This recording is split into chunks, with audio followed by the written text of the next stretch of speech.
Riley's lungs burned as she sprinted through the parking lot, Marcus's footsteps echoing behind her. "You can't run forever, Riley. We're meant to be together." His voice was too close, too calm, like this was a game. Her keys slipped from her shaking hands. This was it. He was going to catch her. Then motorcycle engines roared to life, surrounding her like thunder. A massive biker stepped between her and Marcus, arms crossed, eyes cold as steel. The girl said, "No, you got a hearing problem." Marcus froze. For the first time in months, Riley could breathe. Before we dive into how this unexpected hero saved her life and brought a predator to justice, hit subscribe and drop a comment with your city. I want to see how far this story reaches. Now let me take you back to where this nightmare began. Riley Martinez had never been the type to scare easily.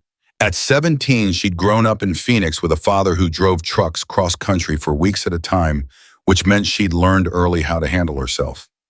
She knew how to check the locks twice before bed, how to walk with her keys between her fingers in parking lots, how to trust her gut when something felt wrong.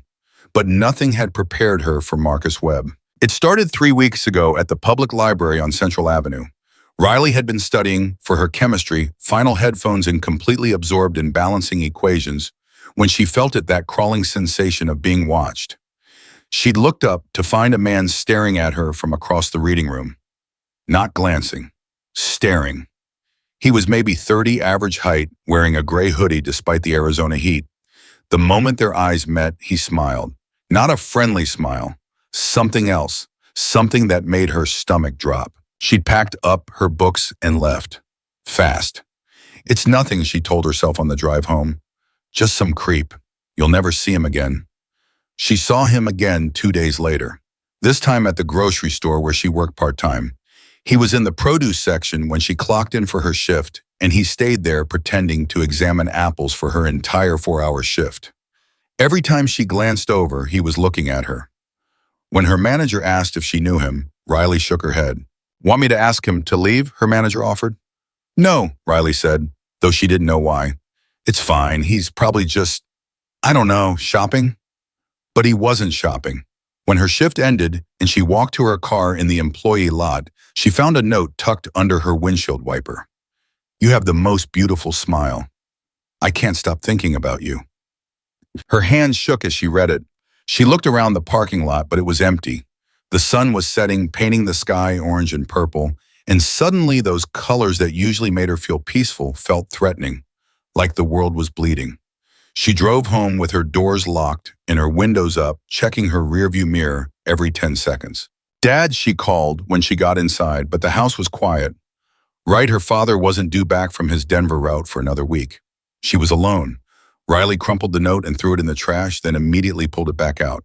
She should keep it, just in case of what she didn't know. But her instincts were screaming at her now, and she'd learned to listen. The text started that night. The first one came at 11:47 p.m. from an unknown number. "Hi, Riley. I hope I didn't scare you with the note. I just wanted you to know how special you are." Her heart hammered against her ribs. How did he have her number? How did he know her name? She blocked the number immediately and tried to sleep. She couldn't. At 1:23 a.m., another text from a different number. "I know you blocked me. That hurt my feelings. I'm only trying to be nice to you." She blocked that one too. Then she turned off her phone and buried her face in her pillow, squeezing her eyes shut like a little kid hiding from monsters. Except this monster was real. By the end of the week, she'd blocked 17 different numbers. "Riley, you look exhausted," her best friend Kat said at lunch. They were sitting in their usual spot in the school courtyard, but Riley couldn't eat. Her stomach was a knot of anxiety. "I'm fine," Riley lied. "Just stressed about finals." "You're not fine. You've been jumping at shadows all week." "What's going on?" Riley wanted to tell her. She opened her mouth and the words almost came out. "There's a man stalking me and I don't know what to do." But then she imagined Kat's reaction. The questions, the suggestions to go to the police, the well-meaning advice that wouldn't actually help because what could the police do? He hadn't actually done anything. He just looked at her, left notes, sent texts. "I'm fine," she repeated. "Really?" But she wasn't fine, not even close. That afternoon, she went to see Officer Bradley, the school resource officer. He was a decent guy, mid-40s with kind eyes and a patient manner. Riley had always liked him. "Officer Bradley, Can I talk to you about something? Of course, Riley, come on in. She sat in his small office and told him everything. The library, the grocery store, the note, the endless text. She showed him her blocked numbers list. It was up to 23 now. Officer Bradley listened carefully, taking notes. When she finished, he leaned back in his chair and sighed. Riley, I'm not going to lie to you. This is concerning, but legally my hands are pretty tied here. What do you mean? He hasn't made any direct threats. He hasn't tried to hurt you. From a legal standpoint, he's being creepy, but he hasn't crossed the line into criminal behavior yet. Yet, the word tasted like metal in her mouth. I can file a report. I can talk to him if you can give me his full name and address, but without a clear threat or pattern of harassment that meets the legal definition. He's followed me to multiple locations. He somehow got my phone number. He won't stop texting me no matter how many times I block him. How is that not harassment? Officer Bradley's expression was genuinely sympathetic. I understand your frustration. I really do. But the law requires a clear pattern that would make a reasonable person feel threatened. Notes saying you're beautiful and texts saying you're special, as creepy as they are, don't meet that standard. Not yet. So what am I supposed to do? Wait until he actually hurts me? No, you document everything. Save every text. Keep every note. Take photos if you see him. And if he escalates, if he makes any threats, if he tries to touch you, if he shows up at your house, you call 911 immediately. Can you do that? Riley nodded, but inside she was screaming. The system was supposed to protect people. That's what everyone said. But here she was terrified and alone, and the system was telling her to wait until things got worse. She left Officer Bradley's office feeling more helpless than before. That night she couldn't sleep. She lay in bed staring at the ceiling, listening to every creak and groan of the house settling. Around 2 a.m. she heard something outside her window, a scraping sound, like footsteps on gravel. Her whole body went rigid. She grabbed her phone and opened the camera, pointing it toward the window.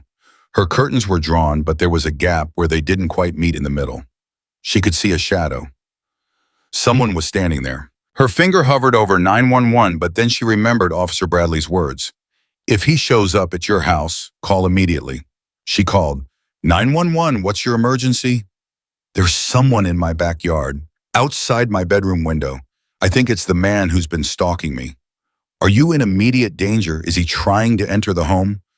No, he's just standing there, watching.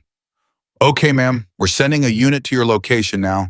Stay on the line with me. Do not confront him. Riley stayed on the phone, barely breathing, watching the shadow through the gap in her curtains. It didn't move, just stood there, waiting. The police arrived 12 minutes later. By then, the shadow was gone. We checked the entire perimeter, the officer told her. No sign of anyone. Are you sure someone was there? Yes, I saw him. I know I did. Did you see his face? No, just his shadow. The officer's expression was carefully neutral. Okay, we'll include this in our report. Make sure all your doors and windows are locked. If you see him again, call us right away. They left. Riley was alone again. She didn't sleep that night, or the next night, or the night after that. Her father came home from his route on a Wednesday afternoon. Riley tried to act normal, but he saw through it immediately. Bug, what's wrong? You look like you haven't slept in days. She broke down and told him everything. Her father's face went through a series of emotions, confusion, anger, helplessness. When she finished, he pulled her into a tight hug. We're going to fix this, he said firmly. First thing tomorrow, we're going to the police station and filing a formal report. We're getting you a restraining order. This guy isn't going to bother you anymore. Dad, I already tried.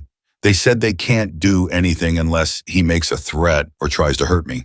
Then we make them do something. You're 17 years old. You shouldn't have to live in fear like this. I'll take time off work. I'll stay home with you, whatever it takes. But Riley knew her father couldn't afford to take time off. They were barely making ends meet as it was. His trucking job was what kept them afloat. It's okay, Dad. I'll be fine. I just need to be more careful. No, his voice was steel. You shouldn't have to be more careful. This isn't your fault. This is on him. And we're going to make sure he knows he can't mess with my daughter. The next day, they went to the police station. They filed a formal report. They requested a restraining order. The officer who took their statement was professional but honest. The restraining order will take a few days to process, and even then it's just a piece of paper. It doesn't physically stop him from approaching you. It just gives us the legal authority to arrest him if he violates it. You need to be vigilant. If you see him, call us immediately. A few days, Riley's father's voice rose. My daughter is being stalked, and you're telling me it'll take a few days. I understand your frustration, sir, but that's the process. We're expediting it as much as we can. They left the station with nothing but promises and paperwork. That weekend, Riley decided she needed to reclaim some sense of normalcy. She couldn't live in fear forever. She went to the mall with Kat, determined to have one normal afternoon. They tried on clothes, got smoothies, laughed at stupid TikToks. For a few hours, Riley almost forgot about Marcus Webb. Then she saw him. He was standing near the food court watching her, not hiding, not pretending to be doing anything else. Just standing there, hands in his pockets, staring at her with that same unsettling smile.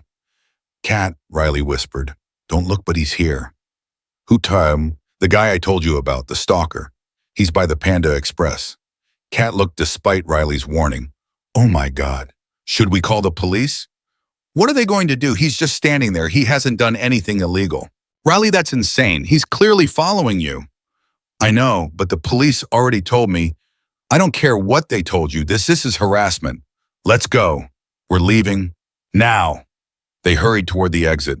Riley's heart pounding so hard she thought it might burst through her chest. She could feel Marcus following them. Not running, just walking at the same pace, maintaining the same distance. Like a predator stalking prey. They made it to Kat's car and locked the doors immediately. Kat's hands were shaking as she started the engine. Where does he live? Do you know? No, I don't know anything about him except his first initial is M. We need to find out. We need to... Kat stopped mid-sentence. Riley, he's standing right there. Marcus was 10 feet away from the car watching them. He raised one hand and waved, a friendly, casual wave, like they were neighbors passing on the street. Kat threw the car in reverse and peeled out of the parking spot. Marcus didn't move. Just stood there waving, getting smaller in the rearview mirror. I'm taking you straight to the police station, Kat said. I don't care what they said before. This is different. He's escalating. Okay, Riley whispered. She was too scared to argue. At the police station, they met with Detective Morrison, a woman in her late 40s with sharp eyes and a no-nonsense demeanor. She listened to their account of what happened at the mall, took Kat's statement as a witness, and reviewed the case file. Riley, I'm going to be straight with you. This guy is testing boundaries. He's seeing how close he can get before you react. The good news is your restraining order should be finalized by Monday. The bad news is restraining orders aren't magic shields. They're legal documents that allow us to arrest him if he comes within the specified distance of you, but he has to violate it first. So I'm bait, Riley said flatly. Detective Morrison's expression softened. I know this isn't what you want to hear, but we're limited by the law. What I can do is increase patrols near your home and school. I can also give you my direct number. If you see him again anywhere, you call me immediately. Don't wait. Don't hesitate. Just call. She handed Riley a business card. Riley took it with numb fingers. One more thing, Detective Morrison said. Do you have anyone who can stay with you? A family member, friend? Someone who can be there when your father's on the road? My dad's taking time off work. Good, that's good. You shouldn't be alone right now. But Riley's father couldn't take time off forever, and they both knew it. That night, Riley lay in bed, staring at Detective Morrison's business card. Her phone buzzed. Another text from another unknown number. You looked really scared at the mall today. I didn't mean to frighten you. I just wanted to see you. You're so beautiful when you're afraid. Her blood turned to ice. He knew she was scared. He liked that she was scared. She blocked the number and pulled her covers up to her chin, suddenly feeling like a little kid again. Scared of the dark, scared of the monsters under the bed. Except this monster was real and he was outside her window and no one could stop him. Not yet. Not until he did something worse. And Riley knew with a certainty that made her bones ache that worse was coming. The restraining order arrived on Monday, delivered by a deputy who explained the terms like he was reading a grocery list. Marcus Webb had to stay at least 300 feet away from Riley at all times. He couldn't contact her, couldn't go near her home, her school, her work. Violation meant immediate arrest. So what happens now? Riley's father asked. Now we serve him the order. Once he's been served, the clock starts. If he violates it, you call 911 and we pick him up. And you really think a piece of paper is going to stop this guy? The deputy's expression said everything his words didn't. It's the best tool we have, sir. After he left, Riley's father crumpled into a chair, his face in his hands. I should never have taken that Denver route. I should have been here. Dad, you couldn't have known. I'm your father. I'm supposed to protect you. And instead, you've been dealing with this psycho alone for weeks. I'm not alone anymore. You're here now. But even as she said it, Riley knew it wasn't enough. Her father couldn't stay home forever. Bills didn't pay themselves. The serving of the restraining order happened on Tuesday afternoon. Detective Morrison called to confirm it. Marcus Webb has been officially served. He was cooperative. Didn't argue, didn't make threats, just took the papers and said he understood. That's it, Riley asked. He just accepted it. Some people do, some don't. We'll see which category Mr. Webb falls into. They found out Thursday night. Riley was in her room doing homework when her phone buzzed. Not a text this time, a photo from yet another unknown number. The photo was of her house, taken from the street. Recent, she could see her father's truck in the driveway. Her hands went numb. She ran downstairs. Dad, he's here. He sent me a photo of the house. Her father grabbed the phone, looked at the image, and immediately called 911. Within minutes, 2 patrol cars were searching the neighborhood. They found nothing. No sign of Marcus Webb. No car matching his vehicle description. Nothing. He could have taken this photo and sent it later, one officer suggested. Could have been taken days ago. Look at the timestamp, Riley's father snapped. 20 minutes ago, he's playing games with us. We'll increase patrols in the area, but sir, with all due respect, he hasn't technically violated the restraining order. He was on a public street. He didn't approach the house. He didn't make contact. He sent my daughter a photo of our house from an unknown number. Can you prove it was him? Riley watched her father's face turn red with frustration. She put a hand on his arm. It's okay, Dad. Let's just go inside. But it wasn't okay. Nothing was okay. The photos kept coming. Her car in the school parking lot, the grocery store where she worked, the coffee shop where she sometimes studied. Always from different numbers, always just a photo. No words, no threats, just proof that he was watching. Always watching. This is psychological warfare, Kat said during lunch. They were sitting in the cafeteria, but Riley couldn't eat. She'd lost 8 pounds in 2 weeks. He's trying to break you down.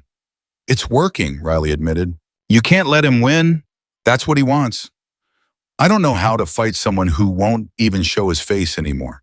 At least before, when he was following me, I could see him. Now he's just everywhere and nowhere at the same time. Her grades were tanking. She'd gotten a D on her chemistry test, the same test she'd been studying for when this nightmare started. Her teachers noticed. The school counselor called her in. Riley, your teachers are worried about you. Is everything okay at home?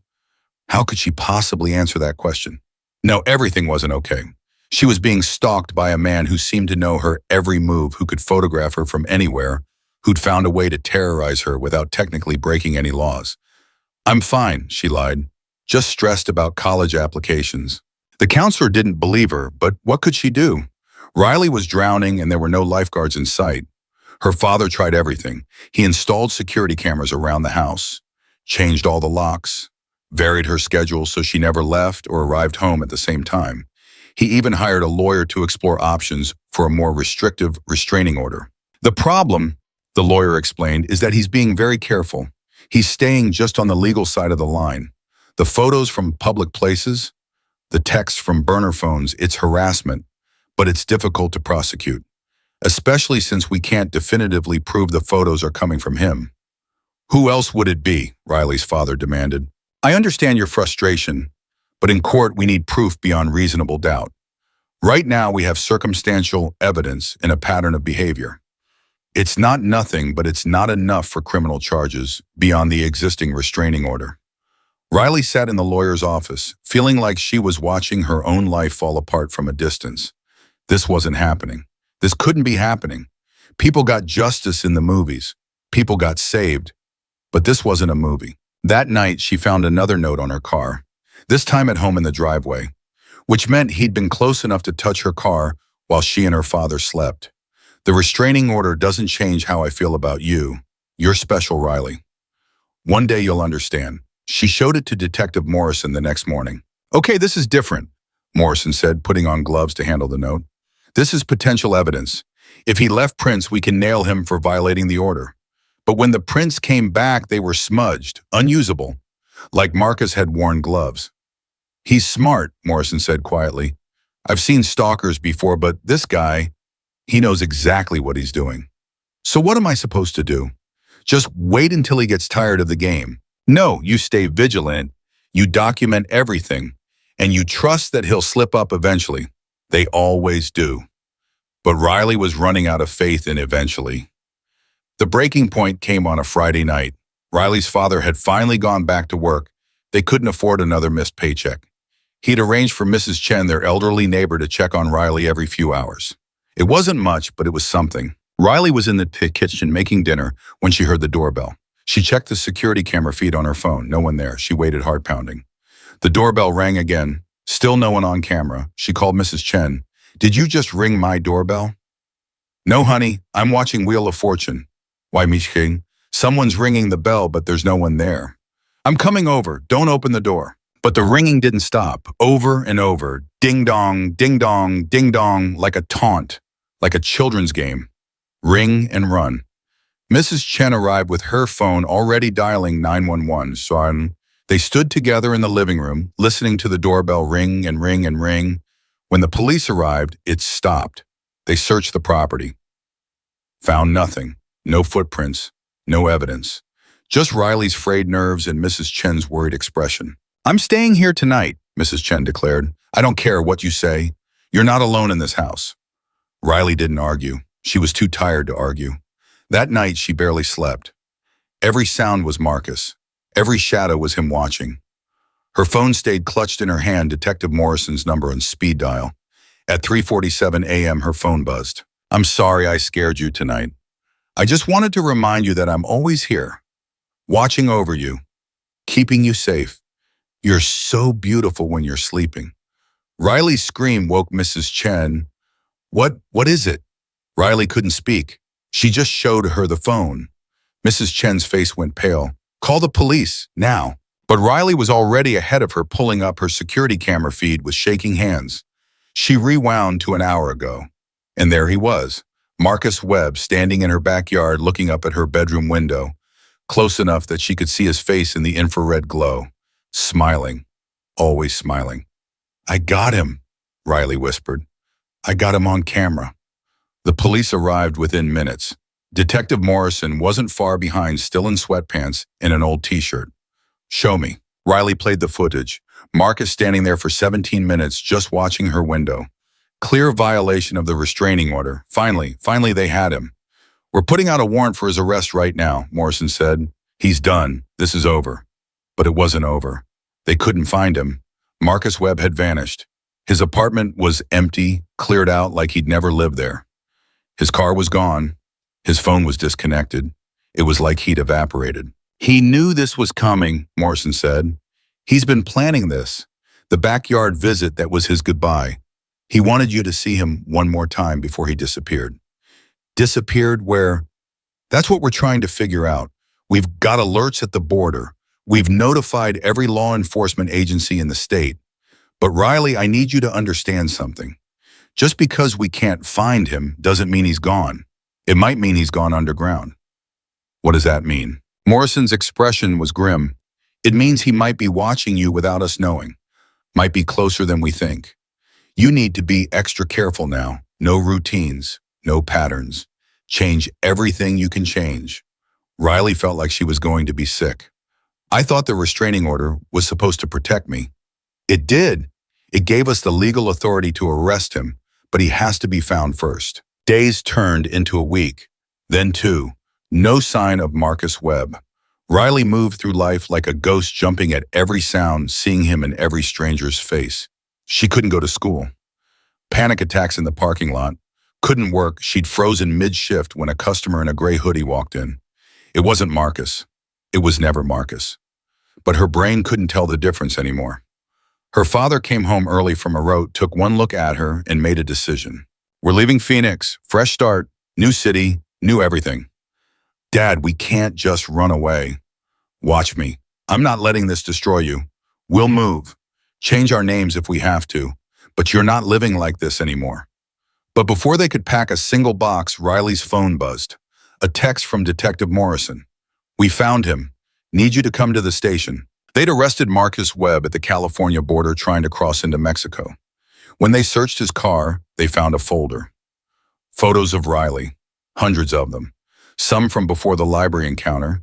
Some from weeks ago. He'd been watching her for months, maybe longer. We also found this, Morrison said, sliding a piece of paper across her desk. It was a letter, handwritten, addressed to Riley. My dearest Riley, I know you don't understand yet, but we're meant to be together. I've known it since the first moment I saw you. You were 16 wearing a blue sundress, laughing with your friends at the park. You didn't notice me, but I noticed you. I've been noticing you ever since. I know the restraining order scared you. I know you think I'm dangerous, but I'm not. I'm the only one who truly sees you. The only one who understands how special you are. Your father will never protect you the way I can. Your friends will never appreciate you the way I do. I'm going away for a while, but I'll be back. We're connected, you and I. Nothing can change that. Not the police, not the law, not distance.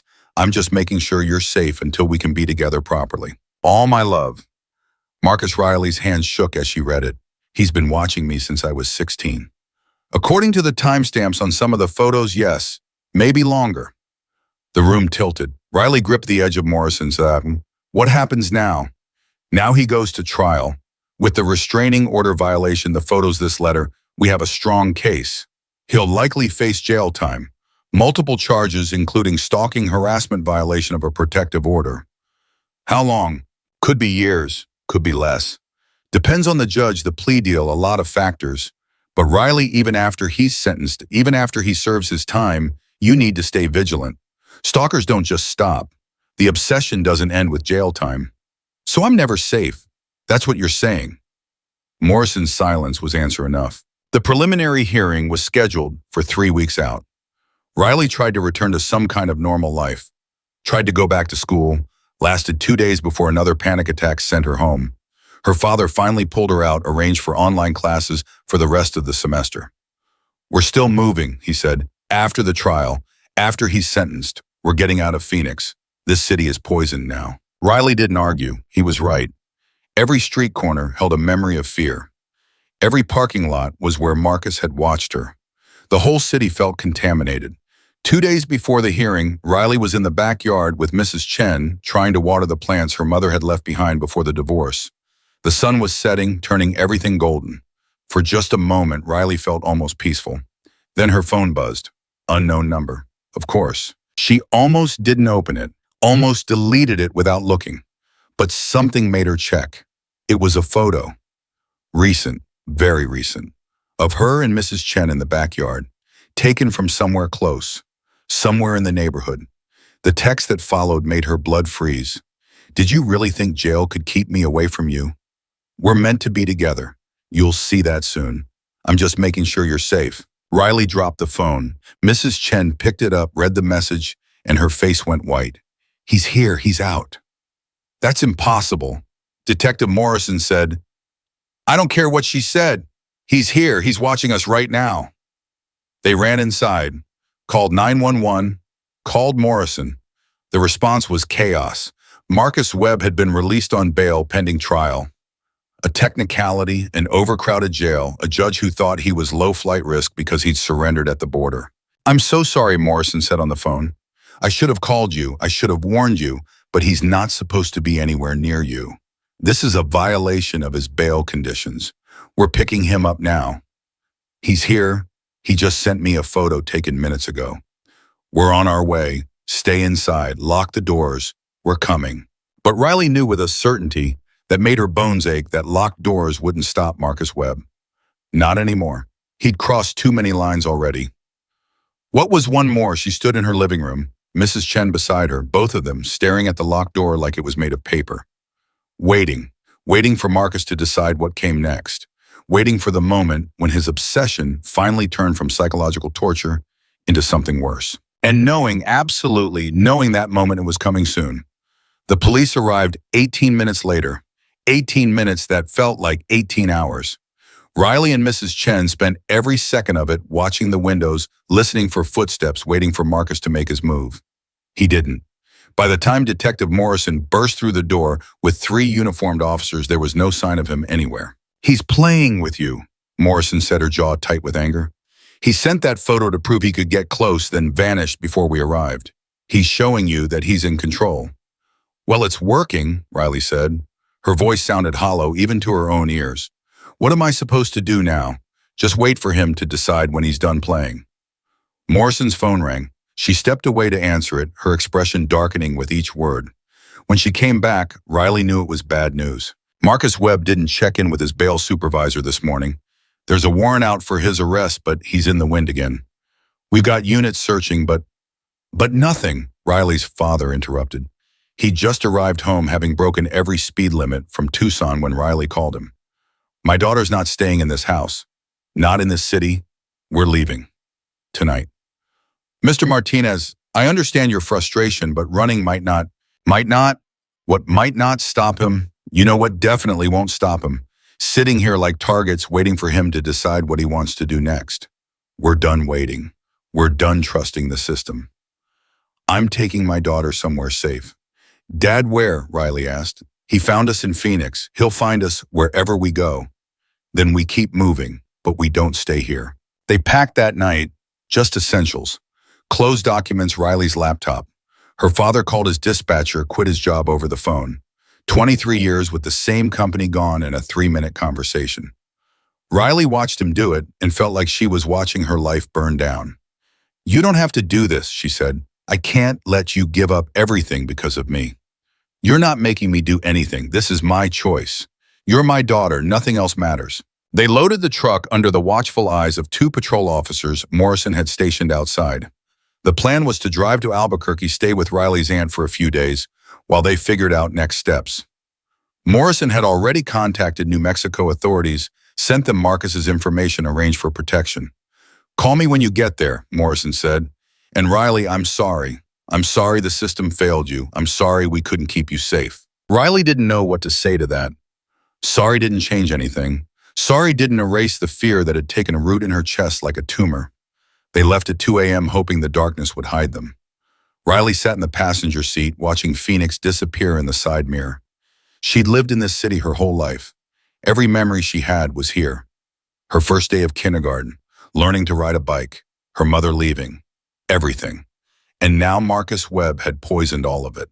They made it to the I-10 East entrance ramp before Riley saw the headlights behind them. High beams, following too close, matching their speed exactly. "Dad, I see it." Her father accelerated.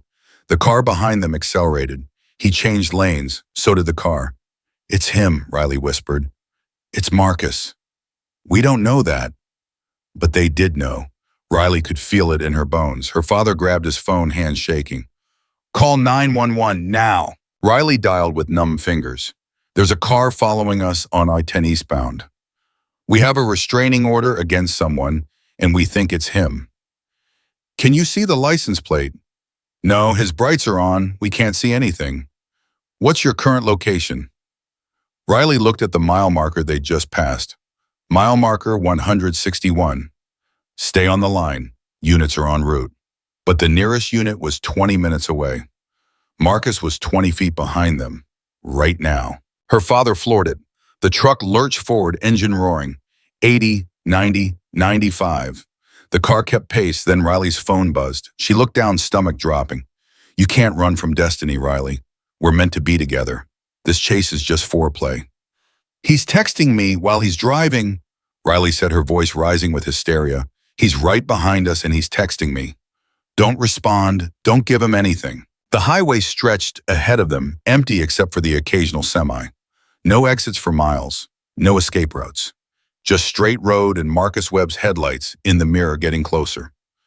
"What do we do?" Riley asked. "We keep driving. Police are coming. We just have to balk." The car rammed them from behind. Not hard enough to disable them, but hard enough to send the truck swerving. Riley screamed. Her father fought for control, got them straightened out. That crazy son of a... The car rammed them again. Harder this time.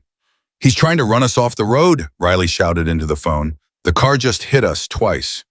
Units are 5 minutes out. Can you stay on the highway? We're trying.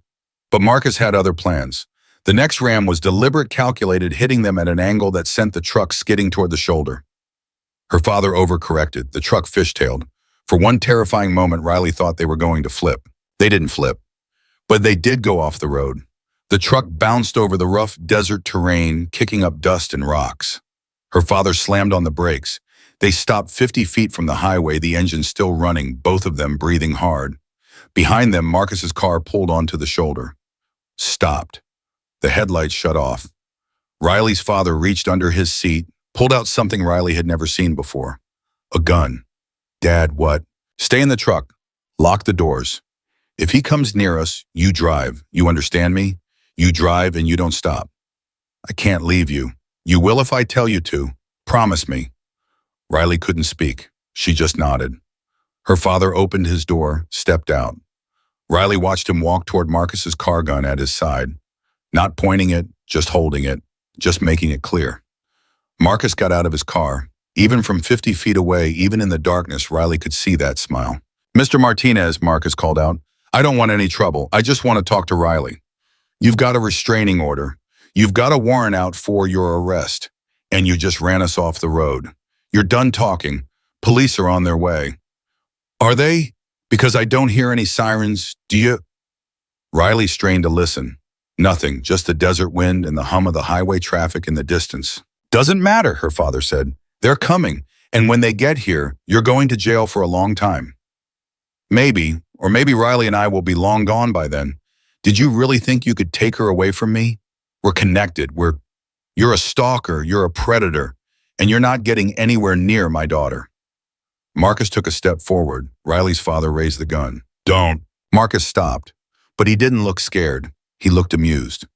You're not gonna shoot me, Mr. Martinez. You're a good man. Good men don't shoot people in cold blood, even people like me. Try me. For a long moment they stood there, standoff in the desert. Riley couldn't breathe, couldn't think. Her hands were gripping the door handle, ready to run, ready to drive, ready to do whatever her father told her to do. Then she heard it, the rumble of engines, multiple engines, getting louder. Motorcycles. A dozen bikes roared up the shoulders surrounding Marcus's car like predators circling prey. The riders were all wearing leather, all massive, all looking like they'd stepped out of a movie about outlaw bikers. The lead rider pulled up next to Riley's father, killed his engine, and took off his helmet. He was maybe 40, with a shaved head, a thick beard, and arms covered in tattoos. But his eyes were steady, calm, and when he spoke, his voice was surprisingly gentle. Looks like you folks could use some help. Riley's father lowered his gun slightly. Who are you, Mom? Name's Jack Rivera. We saw what happened back there on the highway. Saw this guy ram you off the road. Called 911 ourselves about 10 minutes ago. Figured we'd stick around to make sure he didn't try anything stupid while we waited for the cops. Marcus looked at the bikers, at their bikes forming a wall between him and Riley's truck, and for the first time his smile faltered. This doesn't concern you, Marcus said. Jack turned to look at him. See, that's where you're wrong. We make it our business to concern ourselves with pieces of garbage like you. We've been following your car since Chandler. Recognized it from the APB that went out. Figured you were up to no good. You can't do anything to me. I haven't broken any laws. Jack laughed. A cold, humorless sound. You just committed assault with a vehicle, violated a restraining order, failed to appear for bail check-in. That's 3 felonies right there. And trust me, buddy, when the cops get here, there's going to be about 15 witnesses who saw the whole thing. The other bikers nodded. One of them was holding up a phone, clearly recording. Got the whole chase on video, the biker said. All 3 rams, clear as day. Marcus's face went pale. He looked at the bikers, at Riley's father, at the gun that was still pointed in his general direction. Then he looked past them all, straight at Riley through the truck's windshield. This isn't over, he mouthed. Yeah, it is, Jack said. He stepped between Marcus and the truck, blocking the line of sight. It's over. You're done. And if I were you, I'd get back in your car and put your hands where everyone can see them, because those sirens you're about to hear, they're coming for you. Riley heard them then. Police sirens, getting closer. Marcus heard them too.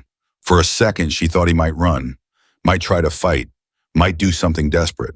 Instead, he got back in his car, put his hands on the steering wheel, and waited. The police arrived like a wave. Patrol cars, Detective Morrison, even a helicopter searchlight from above.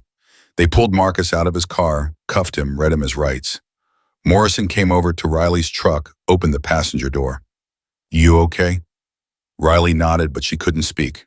The adrenaline was crashing and she was shaking so hard her teeth chattered. "He's going to jail now. No bail this time, I'll make sure of it. You're safe." But Riley didn't feel safe. She felt broken. Jack Rivera appeared beside Morrison. "The girl okay?" "She will be, Morrison said. "Thank you for the intervention. And the video. That's going to make the DA's case a lot easier." "Just doing what's right." Jack looked past Morrison to Riley. "Hey, you're Riley, right?" She nodded. "Listen, I know this has been hell for you, but it's over now. That guy's not getting out of jail. Not for a long time. And in the meantime, if you need anything, and I mean anything, you call me."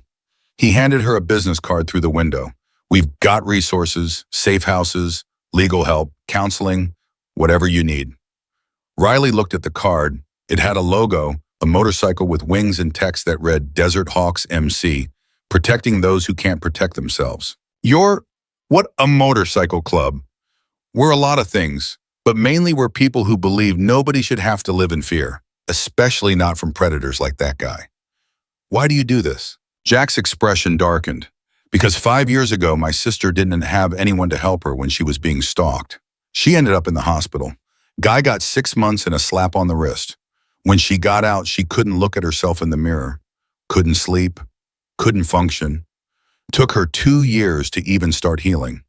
So we started the club. Help people like you, make sure what happened to my sister doesn't happen to anyone else if we can prevent it. I'm sorry about your sister." "Don't be sorry, be strong. You survived this. That makes you stronger than you think." Riley looked at her father, who was giving a statement to one of the officers, then back at Jack. "Thank you," she whispered, "for stopping, for helping, for everything." "No thanks needed. Just promise me something." "What?" "Don't let this break you. You're young. You've got your whole life ahead of you. Don't let some psycho with an obsession steal that from you. Live. Be loud. Be brave. Show the world that predators don't win." Riley felt something shift inside her. A spark. Small but there. For the first time in weeks, she felt something other than fear. She felt angry, not the helpless, frustrated anger she'd been carrying. This was different. This was fuel. This was power. "He's not going to win," she said, her voice stronger than it had been in weeks. "I won't let him," Jack smiled. "That's what I like to hear." The police finished processing the scene. Marcus was taken away in a patrol car, his head down, his smile finally gone. Riley and her father gave their statements. The bikers gave theirs, along with the video evidence that showed everything. By the time they were cleared to leave, the sun was starting to rise over the desert. Riley sat in the truck watching the sky turn pink and orange, and for the first time since this nightmare began, she felt like she could breathe. Her father got back in, closed his door, and just sat there for a minute. "Those bikers saved our lives tonight," he said finally. "I know. And that Jack guy, he's got a point about not letting this break you. I'm tired of being scared, Dad. I'm tired of running. I'm tired of feeling like a victim."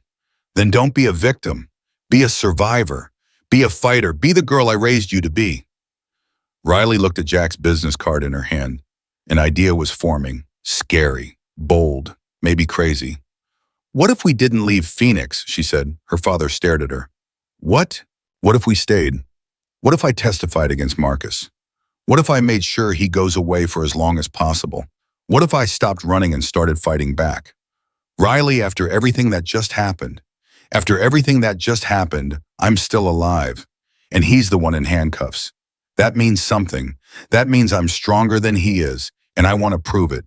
To him, to myself, to every other girl out there who's dealing with a stalker and thinks she has to just take it." Her father was quiet for a long time.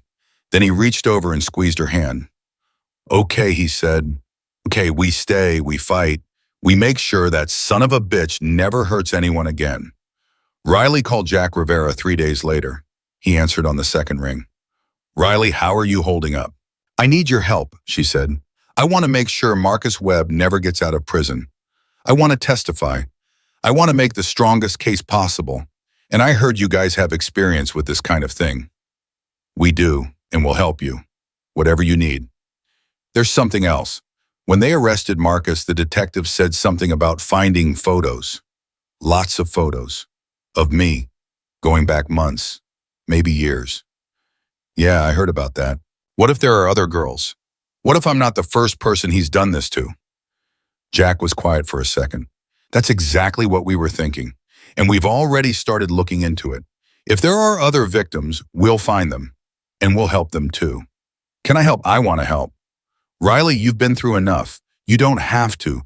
I want to. Please, let me do something. Let me feel like I have some control over this. Jack sighed. All right, come by the clubhouse tomorrow.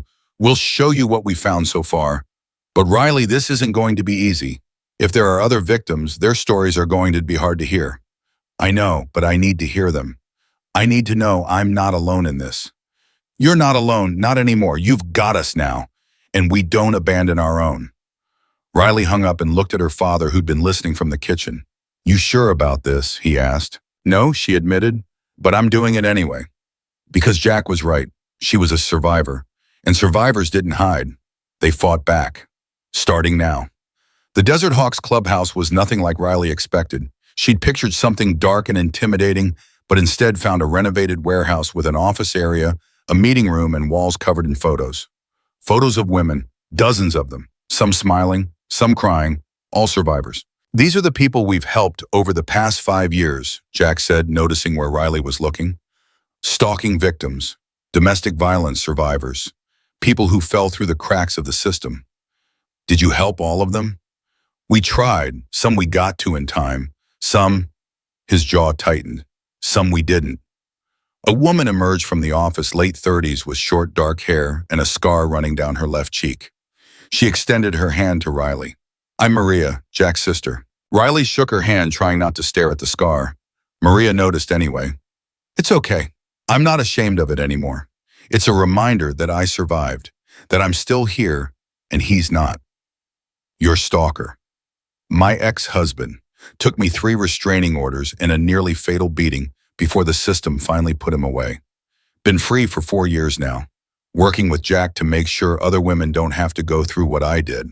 They led Riley into the meeting room where several other bikers were gathered around a table covered in documents and printouts. One of them, a huge man with a gray beard, looked up as they entered. This is Riley. Yeah, Riley, this is Bear. He's our tech guy, former military intelligence. Bear nodded. We've been digging into Marcus Webb's background since the arrest. Found some things the police might have missed. He spread several photos across the table. Riley's stomach dropped. They were surveillance photos. Different women, different locations, different times. We pulled these from Marcus's cloud storage, Bear said. He was sloppy, used the same password for everything. These go back 7 years. 7 years? Riley's voice came out strangled. At least. We've identified 4 other potential victims so far. 2 in Phoenix, 1 in Tempe, 1 in Flagstaff, all young women, all brunettes, all around your age when he started targeting them. Riley sank into a chair. Did he hurt them? We're still trying to find them to ask, but Riley, there's something else. Bear pulled out a different photo. This one was of a young woman, maybe 19 or 20, with long dark hair and a bright smile. This is Sarah Chen. She disappeared 3 years ago in Flagstaff, last seen leaving the library where she worked part-time. The library, just like Riley. You think Marcus took her? We think it's possible. The police investigated it as a runaway case. Sarah had been having problems at home. Her parents thought she just left. But look at this. He pulled out another photo. Sarah walking across a parking lot. The angle, the distance, the quality, it matched Marcus's other surveillance photos exactly. He was watching her. For months, maybe longer. And then she vanished. Could be coincidence. Could be something worse. Riley felt sick. We have to tell the police. Detective Morrison needs to see this. Already sent it to her, Jack said. She's reopening Sarah's case, and she's trying to track down the other victims. But Riley, this is going to get messy. If Marcus is connected to Sarah's disappearance, this stops being just stalking. This becomes something much bigger. Good, Riley said, surprised by the steel in her own voice. Let it get messy. Let everyone see what he really is. Let him rot in prison for the rest of his life. Maria smiled. That's the spirit. Now the DA wants to meet with you tomorrow. They're building their case and your testimony is going to be crucial. We're going to be there with you. You're not doing this alone. Over the next 2 weeks, Riley's life became a whirlwind of police interviews, DA meetings, and investigation updates. Detective Morrison worked around the clock, coordinating with other jurisdictions, tracking down Marcus's previous victims. They found 3 of the 4 women in the photos. The first one, Jessica, lived in Tempe. She was 23 now, working as a nurse, trying to move on with her life. When Morrison showed her the surveillance photos Marcus had taken of her 4 years ago, she broke down. I knew someone was following me, Jessica said when Riley met her at the police station. I reported it multiple times, but they said there wasn't enough evidence. Eventually, he just stopped, or I thought he stopped. He was just getting better at hiding. I'm sorry, Riley said. I'm sorry the system failed you too. It's not your fault, and honestly, I'm glad you caught him. I'm glad he's going to pay for what he did to you, to all of us. The second victim, Amanda, was harder to find. She'd moved to California after her own stalking experience, changed her name, tried to disappear. When Morrison finally tracked her down, she refused to testify. I can't, Amanda said over the phone, her voice shaking. I can't relive it. I can't face him. I've spent 3 years trying to forget, and you're asking me to remember everything. Riley understood. She really did. But she also knew that Amanda's testimony could help put Marcus away for even longer. You don't have to testify, Riley said gently, but your statement, your photos, your experience, it all helps build the case. You don't even have to be in the same room as him. Please help us stop him from doing this to anyone else. Amanda was quiet for a long moment. I'll think about it. She called back 2 days later. Okay, I'll give in a statement, but I'm not coming to Arizona. I can't be in the same state as him. That's fine, Morrison assured her. We can arrange a video deposition. You won't have to see him at all. The third victim they found was the hardest to hear about. Her name was Nicole, and she was only 16 when Marcus started stalking her 5 years ago. She tried to kill herself when the harassment wouldn't stop. Survived, but barely. Now she was in therapy 3 times a week, still struggling with PTSD and depression. He destroyed my life, Nicole told Riley when they met. Riley had insisted on meeting each victim face-to-face, needed them to know they weren't alone. I lost my junior and senior year of high school. Lost my friends, lost my scholarship to college. All because some creep decided I was special. You are special, Riley said. You survived. You're still here. That's everything. Is it because most days I don't feel like I survived? I feel like I'm still trapped in that nightmare, just waiting for him to find me again. He can't find you. He's in jail, and after the trial, he's going to stay there. You really believe that? I have to, because if I don't believe it, then what was all of this for? But Riley's conviction was tested when she received a letter a week before the trial. It was delivered to her house, hand-addressed with a Phoenix postmark. Her father wanted to throw it away, but Riley opened it with shaking hands. Inside was a single page handwritten in Marcus's familiar scrawl. Dear Riley, I want you to know that I'm not angry with you. I understand why you're testifying against me. You're scared. You're confused. You think I'm the villain in this story. But one day you'll understand that everything I did was out of love. They're going to put me in prison. I know that, but prison doesn't change how I feel about you. Distance doesn't change destiny. When I get out, and I will get out eventually, I'll come find you. Not to hurt you, never to hurt you, just to show you that we're meant to be together. I'll wait as long as it takes. 5 years, 10 years, 20 years. It doesn't matter. You're worth waiting for. All my love. Marcus. Riley's hands shook so badly she dropped the letter. Her father picked it up, read it, and his face went purple with rage. He's threatening you from jail. He's not threatening me, Riley said, though her voice was hollow. That's the problem. In his mind, this is a love letter. He genuinely believes we're going to be together someday. He's delusional. She called Detective Morrison immediately. Morrison came to the house, collected the letter as evidence. This helps our case, Morrison said. Shows his obsessive mindset, his lack of remorse, his continued fixation. The DA will use this. Great, Riley said bitterly. So he's helping convict himself while simultaneously promising to stalk me for the rest of my life. That's fantastic. Riley, no, it's fine. I'm fine. I'm tired of being scared. I'm tired of him having power over me, even from behind bars. Jack Rivera called that night. Heard about the letter. You doing okay? Define okay. Fair enough. Listen, we've got some news. Sarah Chen's parents agreed to meet with us. They've been following the case against Marcus, and they want to know if there's any connection to their daughter's disappearance. When by? Tomorrow, you up for it? Riley thought about saying no, thought about protecting herself from more pain, more trauma, more heartbreak. But Sarah Chen deserved justice too, and her parents deserved answers. I'll be there. The Chens lived in a modest house in Flagstaff, 3 hours north of Phoenix. Jack drove Riley and her father up in his truck. Other members of the Desert Hawks following on their bikes. The Chens were in their 50s, both teachers, both carrying the weight of 3 years of not knowing what happened to their daughter. Mrs. Chen opened the door, and her eyes immediately filled with tears when she saw Riley. You look so much like her, she whispered. Mr. Chen invited them in. The living room was a shrine to Sarah. Photos everywhere. Her high school graduation picture. Her acceptance letter to Arizona State. Her library employee badge. All frozen in time.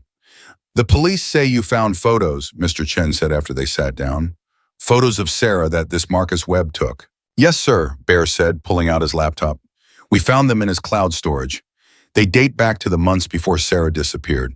He was surveilling her, following her routines, just like he did with Riley and the other victims. He showed them the photos. Mrs. Chen sobbed. Mr. Chen's hands clenched into fists. Why didn't the police find these 3 years ago? Mr. Chen demanded. Because they weren't looking for a stalker, Morrison said gently. She'd driven up separately. They were investigating a runaway case. They didn't have reason to search Marcus Webb's files because he wasn't a suspect. He wasn't even on their radar. But he should have been. Sarah told us someone was watching her. She told us she felt unsafe. We reported it, but nobody listened. Riley felt her heart break. This could have been her. If Jack and the bikers hadn't intervened that night on the highway, if Marcus had succeeded in whatever he'd planned, her father would be sitting in this same position, drowning in grief and unanswered questions. Mr. and Mrs. Chen, Riley said quietly, I can't promise we'll find out what happened to Sarah, but I can promise that Marcus Webb will pay for what he did to her, to me, to all of us. I'm testifying at his trial next week, and I'm going to make sure the jury sees exactly what kind of monster he is. Mrs. Chen reached across and gripped Riley's hand. Thank you. Thank you for being brave enough to fight back. Sarah would have liked you. Would have, past tense, like she was already gone. The drive back to Phoenix was quiet. Riley stared out the window watching the desert pass by, thinking about Sarah Chen, thinking about all the girls Marcus had terrorized, thinking about the girls he would have terrorized if they hadn't stopped him. You okay back there? Jack asked. I'm angry, Riley said. I'm so angry I can barely think straight. Good, use that anger. Channel it into your testimony. Make the jury feel what you're feeling. Make them see what he did. The trial started on a Monday morning in downtown Phoenix. The courthouse was packed. Media everywhere. Riley had become somewhat of a local story teenage girl, stalked by predator, saved by motorcycle club, now fighting back in court. The narrative was compelling. But Riley didn't care about the story. She cared about the outcome. Marcus was brought in wearing an orange jumpsuit and handcuffs.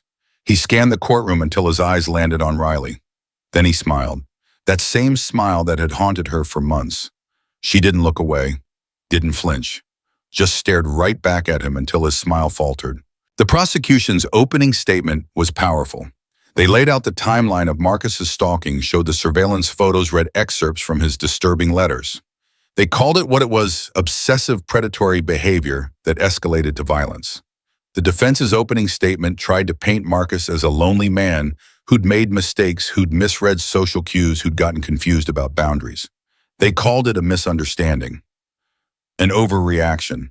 Riley wanted to scream. The first day of testimony came from Officer Bradley, the school resource officer, then Detective Morrison, then the officers who'd arrested Marcus on the highway, each one building the case piece by piece. On day 2, the prosecution called Jessica to the stand. She testified about her own stalking experience 4 years ago, about the photos Marcus had taken, about how the system had failed her. "Did you ever feel physically threatened by Mr. Webb?" the prosecutor asked. "Every single day," Jessica said. "I slept with a knife under my pillow. I checked my locks 5 times every night. I stopped going anywhere alone.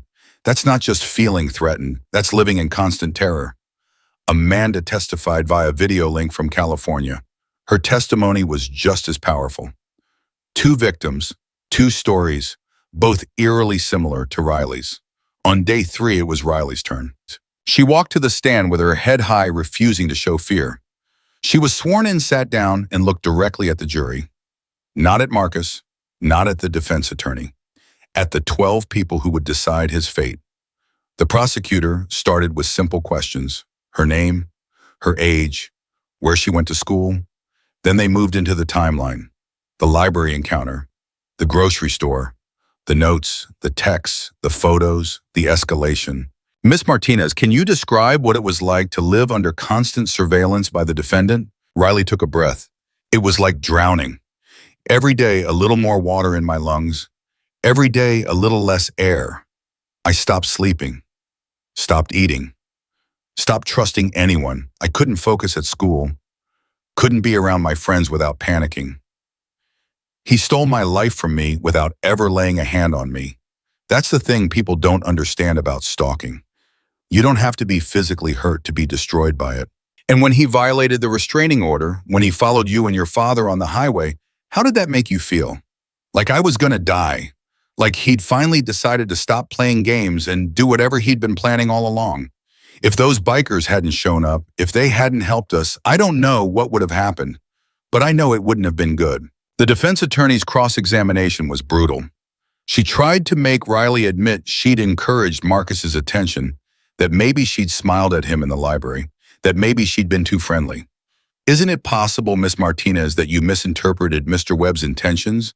That he was simply trying to get to know you?" "No," Riley said firmly, "because when someone is trying to get to know you, they don't follow you to multiple locations. They don't send you hundreds of texts from different numbers after you block them. They don't stand outside your bedroom window at 3 in the morning. They don't ram your car off the highway. That's not someone trying to get to know me. That's someone trying to own me." The defense attorney tried a different angle. "You never directly told Mr. Webb to leave you alone, did you?" "I blocked 17 phone numbers. I filed a police report. I got a restraining order. How much more clear could I have been? But verbally, face to face, you never said the words, 'leave me alone.'" Riley leaned forward. "I shouldn't have to.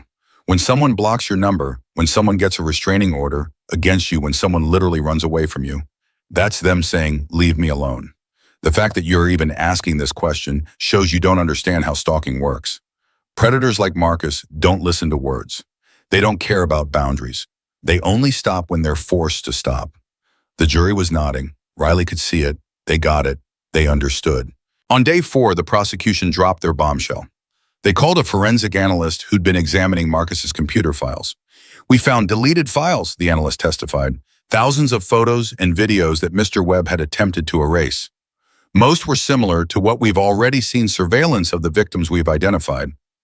But there was one folder that stood out. It was labeled 'Forever.'" The prosecutor approached with printed screenshots. "Can you describe what was in this folder?" Photos of an empty room, very specific photos from multiple angles. There was also a shopping list: rope, duct tape, zip ties, sedatives, and a handwritten note that said, "Soon Riley and I will be together forever." The courtroom went silent. Riley felt her blood turn to ice. Marcus had been planning to kidnap her, to take her somewhere, to keep her. The defense attorney objected, calling it speculation. But the damage was done. The jury had seen the photos, heard the shopping list, read the note. That night after court adjourned, Riley sat in Jack Rivera's truck outside the courthouse and cried. Not from fear this time, from relief. "He was going to take me." "Duh," she said. He was going to, but he didn't, Jack interrupted gently. He didn't because you fought back, because you got help, because you refused to be a victim. You saved yourself, Riley. Don't forget that. I didn't save Sarah Chen. Sarah Chen disappeared before anyone knew Marcus was a threat. That's not on you, but because of you, he'll never hurt anyone else. That has to count for something. It did count for something. Riley knew that, but it didn't stop the nightmares. Didn't stop her from wondering what would have happened if the bikers hadn't shown up that night. If she'd been alone, if Marcus had succeeded. The prosecution rested their case on day 5. The defense called Marcus to the stand, which everyone agreed was a mistake the moment he opened his mouth. Do you understand why Miss Martinez was frightened by your attention? The prosecutor asked during cross-examination. She wasn't frightened, Marcus said. She was playing hard to get. Women do that. They want you to chase them. It's a game. A game that involved restraining orders and police reports. All part of the dance. She wanted me to prove how much I cared. Riley watched several jurors' faces twist with disgust. Marcus couldn't see it. He was too busy talking about destiny and fate, and how Riley would eventually understand that they were meant to be together. He was sealing his own fate, and he didn't even know it. The jury deliberated for less than 4 hours. When they came back, their verdict was unanimous. Guilty on all counts: stalking, harassment, violation of protective order, assault with a vehicle, attempted kidnapping. The judge scheduled sentencing for 2 weeks later, but Riley knew Marcus was done. The prosecution was pushing for the maximum 25 years. With his behavior in court with the evidence with multiple victims, he'd likely get close to that. As they led Marcus out of the courtroom, he looked at Riley one last time. This isn't over, he mouthed. But it was over. Riley knew it with absolute certainty. Marcus Webb would spend the next 2 decades in prison. And by the time he got out, if he got out, Riley would be a different person. Stronger, braver, untouchable. She walked out of the courthouse into the Arizona sunshine with her father on one side and Jack Rivera on the other. The Desert Hawks were waiting outside engines, running ready to escort her home. Riley Martinez was no longer a victim. She was a survivor, and she was just getting started. The 2 weeks between the verdict and sentencing felt longer than the entire trial. Riley threw herself into helping the Desert Hawks with their outreach work meeting with other stalking victims, sharing her story, learning theirs. Each conversation was a reminder that she wasn't alone, had never been alone, even when it felt like the whole world had turned its back on her. There's a girl in Mesa, Maria told her one afternoon at the clubhouse. 15 years old. Her ex-boyfriend won't leave her alone. School won't do anything because they're both students. Parents can't afford a lawyer. Sound familiar? Too familiar, Riley said. What can we do? We can show up, let him know she's not alone. Let him know that if he keeps pushing, he's going to have a problem. They rode out to Mesa that evening, 8 bikes strong. The girl's name was Crystal, and she looked terrified when they arrived. But when Maria explained who they were and why they were there, something shifted in her expression. Hope. Maybe the first she'd felt in months. You really came all this way just to help me, Crystal asked. We came because nobody should have to fight these battles alone, Riley said. I learned that the hard way. Now I'm trying to make sure other girls don't have to learn it the same way. Crystal's ex-boyfriend showed up while they were there. Saw the bikes, saw the bikers, saw Crystal standing tall with her arms crossed, no longer scared. He got back in his car and drove away without a word. That's it, Crystal asked. He just left. Bullies and predators are all the same, Jack said. They pick on people they think are weak and alone. Show them you're neither, and they fold. It's not always that easy, but sometimes it is. Riley exchanged numbers with Crystal before they left. Call me if he comes back. Call me if you need anything. You're not alone anymore. Driving home, Riley felt something she hadn't felt in months. Purpose. Like all the pain and terror and sleepless nights had somehow been leading to this. To helping other girls find their strength. To being the support system she desperately needed and barely found. You're a natural at this, Jack said when they got back to the clubhouse. Ever thought about making it official? What do you mean? Join the Hawks. We could use someone like you. Someone who understands what these victims are going through because you've been there yourself. Riley looked around the clubhouse at the photos on the walls, the survivors who'd found safety here, the second chances and new beginnings. I'm 17. Can I even join a motorcycle club? You can be a junior member until you're 18, then full patch, if you want it. Did she want it? A week ago, the answer would have been no. Riley Martinez was supposed to be planning for college, worrying about SAT scores, living a normal teenage life.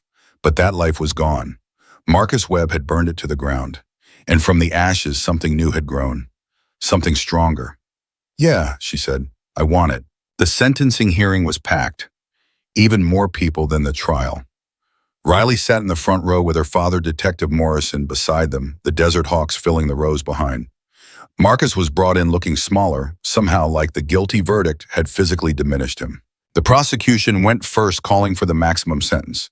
25 years for the stalking and harassment charges, 10 years for the assault with vehicle, 15 years for attempted kidnapping, all to run consecutively. 60 years total. Marcus would be 92 when he got out, if he lived that long. The defendant has shown no remorse, the prosecutor said. Even after conviction, he continues to believe he and Miss Martinez are destined to be together. He sent her another letter from jail just last week, again, professing his love and promising to wait for her. This is not a man who can be rehabilitated. This is a man who needs to be separated from society for as long as legally possible to protect Miss Martinez and any other young woman who might catch his attention. The defense attorney asked for leniency, claimed Marcus had mental health issues that needed treatment, not incarceration, claimed he was a victim of his own obsessive thoughts, claimed prison wouldn't help him. Your Honor, my client needs psychiatric care, not decades in a cell. He's sick. He needs help. The judge looked at Marcus. Mr. Webb, do you have anything to say before I impose sentence? Yes, Marcus stood. Riley's whole body tensed. This was it. The moment he could show some shred of humanity, some recognition that what he'd done was wrong. Instead, he looked directly at Riley. I love you, he said simply. I always have, I always will. And no matter what happens today, that won't change. I'll wait for you, Riley, however long it takes. The judge's expression hardened. Mr. Webb, sit down. You don't understand. I said sit down. I've heard quite enough. The judge shuffled through papers, her jaw tight. I've been a judge for 23 years. I've seen a lot of cases, a lot of criminals. But I have to say, Mr. Webb, you represent something particularly insidious. You've terrorized multiple young women, systematically destroyed their sense of safety, and even now, after conviction, you show absolutely no understanding of the harm you've caused. You continue to frame your criminal behavior as romance. That alone tells me you're not fit to be in society. She looked down at her notes. On the charge of stalking, I sentence you to 20 years. On the charge of criminal harassment, 10 years. On the violation of protective order, 5 years. On assault with a vehicle, 15 years. On attempted kidnapping, 25 years. These sentences are to run consecutively. Mr. Webb, you are hereby sentenced to 75 years in the Arizona Department of Corrections. The courtroom erupted.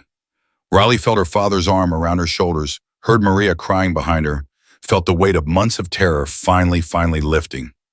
75 years. Marcus would be 100 when he got out. He'd die in prison. He'd never touch another woman, never terrorize another girl, never send another creepy text or take another surveillance photo. It was over. It was really actually over. Marcus was led away, and this time when he looked back at Riley, she smiled. Not a friendly smile, a victorious one. The smile of someone who'd fought and won. Outside the courthouse, the media descended. Riley had been avoiding interviews throughout the trial, but now she felt ready. Ready to use her voice. Ready to make sure other victims knew they weren't alone. Miss Martinez, how do you feel about the sentence? A reporter asked, shoving a microphone in her face. I feel like justice was served, not just for me, but for every woman Marcus Webb terrorized. For Jessica and Amanda and Nicole. For Sarah Chen's family who still don't have answers, but at least know the man who hurt their daughter can't hurt anyone else. And for every girl out there right now who's being stalked, who's being harassed, who thinks she has to just accept it. I want you to know you don't. Fight back, get help, document everything, and know that there are people who will stand with you. The system isn't perfect, but it can work if you are persistent and if you have support. What's next for you?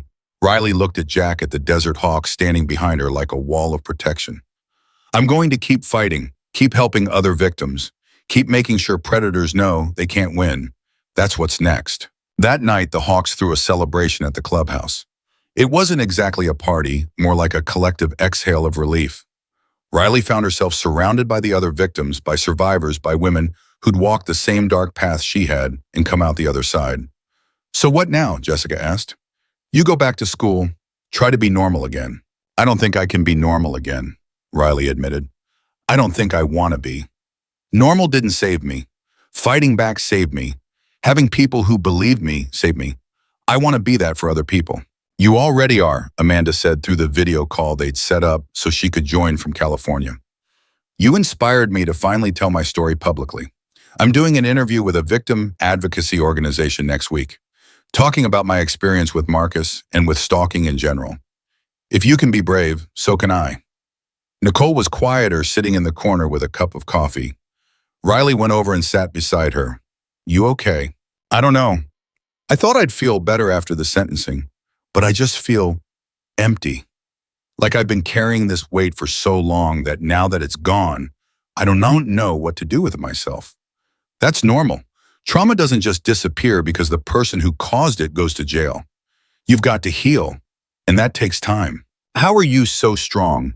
You went through the same thing I did, but you're out here helping people, joining a motorcycle club, being brave, and I can barely leave my apartment most days. Riley took Nicole's hand. I'm not stronger than you. I'm just at a different point in my healing. And honestly, I'm not as okay as I look. I still have nightmares. Still check my locks 5 times before bed. Still panic when I see someone in a gray hoodie. But I'm trying to turn that pain into something useful. That's all. You'll find your way too. Just give yourself time. But time brought its own complications. A week after the sentencing, Detective Morrison called Riley with news about Sarah Chen. We found something, a property Marcus owned that nobody knew about. His grandmother's old house in Prescott. It's been abandoned for years. We sent a team out there this morning. Riley's heart stopped. Did you find her? We found evidence. Lots of it. Photos, personal items that match what Sarah's parents said she had with her the day she disappeared. But Riley, we also found remains. They're doing DNA testing now, but it's her. We think so, yes. Riley closed her eyes. She'd known somewhere deep down that Sarah Chen was dead. You didn't disappear that completely and come back alive. But knowing and confirming were 2 different things. Her parents need to know. I'm heading to Flagstaff now to tell them in person, but I wanted you to hear it first. You helped break this case open. You helped find her. That matters. Did it matter Sarah was still dead? Her parents still had to bury their daughter. Justice for Marcus didn't bring her back, but it meant Sarah's family would have answers, would have closure, would be able to finally say goodbye. That had to count for something. Riley asked to go with Morrison to Flagstaff. Her father drove her up, Jack and Maria following on their bikes. When they arrived at the Chen house, the family was already devastated. They'd suspected, but suspecting and knowing were different universes. Mrs. Chen collapsed when Morrison told them. Mr. Chen just sat there staring at nothing, tears running down his face. We'll make sure Sarah gets justice, Morrison said. We're adding murder charges to Marcus's sentence. He'll never walk free. Ever. That doesn't bring her back, Mr. Chen said, his voice breaking. That doesn't give us back the last 3 years we spent hoping. Doesn't give us back our daughter. No, Riley said quietly. It doesn't. Nothing can do that. But it means Sarah didn't disappear without anyone caring. It means she mattered. It means her story will help protect other girls. That has to mean something. Mrs. Chen looked at Riley with eyes full of unbearable grief. Promise me something. Anything. Promise me you'll keep fighting. Keep helping other girls. Make Sarah's death mean something. Please. Riley's throat tightened. I promise. I swear to you I'll spend the rest of my life making sure predators like Marcus Webb don't win. Sarah's story won't be forgotten. None of our stories will be. The murder charges were filed a month later. Marcus tried to plea bargain, offering to reveal where he'd buried Sarah in exchange for a reduced sentence. But the excavation team had already found her. His leverage was gone. The DA added life without parole to his existing sentence. No deals, no mercy. Riley testified at the additional hearing this time about finding the photos of Sarah in Marcus's files, about the connection between all his victims, about the pattern of escalation that led from stalking to murder. Marcus Webb didn't stop with harassment, she told the jury. He never intended to stop. Sarah Chen is proof of what happens when stalkers aren't caught, when the system fails, when nobody listens to young women who say they're being followed. She's the reason we can't afford to dismiss stalking as harmless. She's the reason I'm standing here today instead of in a grave somewhere. The second guilty verdict came even faster than the first. Life without parole. Marcus Webb would die in prison. No question, no possibility of release. Done. 6 months after the final sentencing, Riley stood on a stage in front of 300 people at a victim advocacy conference in Phoenix. She was 18 now, officially a full member of the Desert Hawks, and launching a new initiative with the club and several victim advocacy organizations. We're calling it the Sarah Chen Project, Riley said into the microphone. It's a network of support for stalking victims, legal help, safe houses, counseling, and most importantly, people who will believe you and stand with you when you feel most alone. Because nobody should have to face a stalker alone. Nobody should have to wonder if they're overreacting. Nobody should have to wait until they're physically hurt before the system takes them seriously. The crowd applauded. Among them were Jessica, Amanda, and Nicole, all three of Marcus's other living victims. Crystal from Mesa was there too, now an intern with the organization. Sarah Chen's parents sat in the front row, tears streaming down their faces. I'm not going to stand here and say everything worked out perfectly, Riley continued, because it didn't. Sarah Chen is dead. I have PTSD. My relationship with normal teenage life is permanently broken. But I'm still here. I'm still fighting. And as long as predators like Marcus Webb exist, I'll keep fighting. We'll all keep fighting because that's what survivors do. We survive. We adapt. And we make damn sure nobody else has to go through what we went through. The standing ovation was deafening. Riley looked out at the crowd, survivors, advocates, lawyers, police officers, bikers, all united in one cause. Protection, justice, community. After the conference, Riley's father pulled her aside. Your mother called, saw you on the news, wants to reconnect. Riley snorted. She leaves when I'm 12 and wants to come back now that I'm famous. No thanks. That's what I told her. But I wanted you to know, just in case. I don't need her. I've got you. I've got the Hawks. I've got a family that actually showed up when things got hard. Her father hugged her tight. I'm proud of you, Bug. So proud I could burst.